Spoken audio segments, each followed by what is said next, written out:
శివపార్వతి గారి దగ్గరికి వెళ్దాం. శివపార్వతి గారు, సో చెప్పండి, ఇంకా మీరు కూడా ఐ థింక్ రాజధాని ప్రాంతంలోనే ఉన్నట్టున్నారు.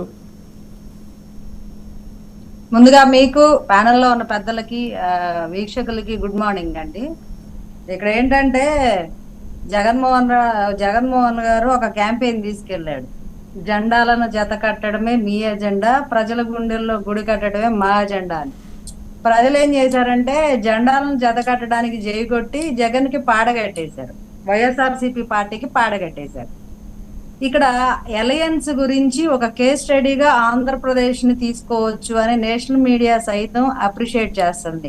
లైక్ మైండెడ్ పొలిటికల్ లీడర్స్ ఒక ప్లాట్ఫామ్ మీదకి వచ్చి ఒక అలయన్స్ ఏర్పాటు చేసి దేశంలో మిగతా రాష్ట్రాలు కూడా మన వైపు చూసేలాగా ఆంధ్రప్రదేశ్ అలయన్స్ అనేది జరిగింది. ఈసారి ఏ రకంగా ఓట్స్ ని పోలరైజ్ చేశారు అనే దానికి ఈ ఆంధ్రప్రదేశ్ రాష్ట్రాన్ని ఒక కేస్ స్టడీగా తీసుకోవచ్చు అని అప్రిషియేట్ చేశారు.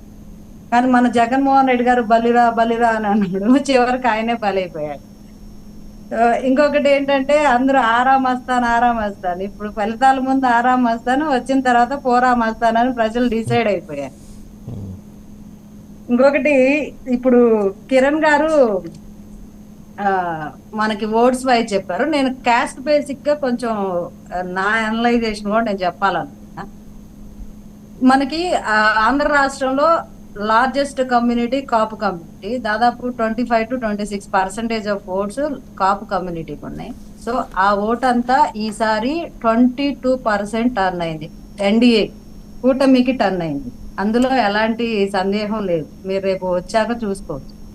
అలాగే కమ్మలు 4% ఉన్నారు, అది కంప్లీట్ గా 100% షిఫ్ట్ అయింది. ఇప్పుడు ఎస్సీల్లో కూడా ఎస్సీ ఓటింగ్ లో ఎస్సీ మాదిగ ఓట్లు 4% ఉన్నాయి, అవి కంప్లీట్ గా 98% కూటమికి టర్న్ అయింది. అప్పుడు ఇక్కడే మనకి దాదాపు చాలా వస్తుంది.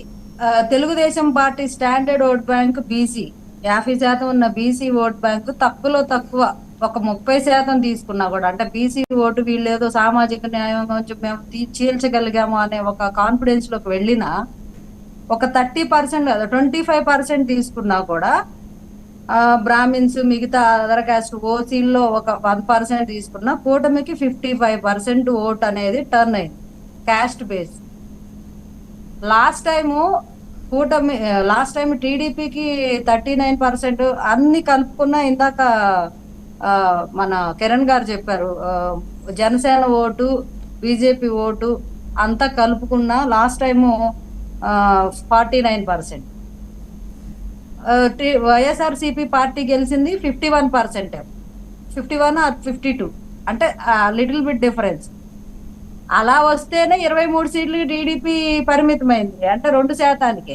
ఇప్పుడు దాదాపుగా వైఎస్ఆర్సీపీ పార్టీకి పడే ఓట్లు ఏంటయ్యా అంటే కాపు కమ్యూనిటీ నుంచి 4%, రెడ్డి కమ్యూనిటీ నుంచి ఒక 16%, మైనార్టీస్ ఒక 10%, ఎస్సీలు మాల ఒక 10%. ఇది మొత్తం కలిపినా కూడా 40% ఓటు కూడా వాళ్ళకి రాదు.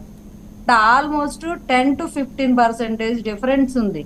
రెడ్లు కాకుండా మిగిలిన ఓసీలు ఎవరు కూడా వైఎస్ఆర్సీపీకి వేయరు అనమాట. అయితే మిగిలిన ఓసీలు చిన్న తక్కువే ఉన్నాయి కదా, పర్సెంటేజ్ అంతా కలిపిన 2% 2% లో వైఎస్ఆర్సీపీ పార్టీకి 1% వేసినా, కూటమికి 1%, 50-50 వేసినా కూడా అక్కడ కూడా 41 వస్తుంది తప్పితే అంతకు మించి ఎక్కువ రాదు.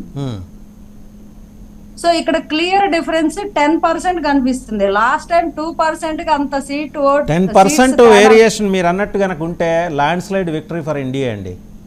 ఎప్పుడు కూడా మనం గడిచిన ఈ 60-70 ఏళ్ళు కనుక చూస్తే ఈ 10% వేరియేషన్ ఉన్న ప్రతిసారి ల్యాండ్ స్లైడ్ విక్టరీ కనిపించింది. ఇప్పుడు 10%. అదే ఆవిడ చెప్తున్నారు